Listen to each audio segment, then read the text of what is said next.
আধার card নিয়ে বেশ কিছু সমস্যা দেখা দিয়েছিল এবং সেই সমস্যা অফিসিয়াল ত্রুটির জন্য হয়েছিল, কিন্তু মাননীয় মুখ্যমন্ত্রী মমতা বন্দ্যোপাধ্যায় এবং তৃণমূল কংগ্রেস সেই সুযোগকে কাজে লাগিয়ে এই সন্দেশখালীর ঘটনাকে ধামাচাপা দেওয়ার জন্য বিভিন্ন জেলায় মাননীয় মুখ্যমন্ত্রী লোককে ভয় দেখাতে শুরু করেছিলেন যে আধার কার্ড নাকি বাতিল হয়ে যাচ্ছে, এনআরসি হবে, আধার কার্ড বাতিল হয়ে যাচ্ছে।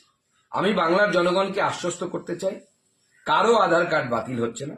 মাননীয় মন্ত্রী শ্রী অশ্বিনী বৈষ্ণবের সাথে আমি দেখা করে এলাম।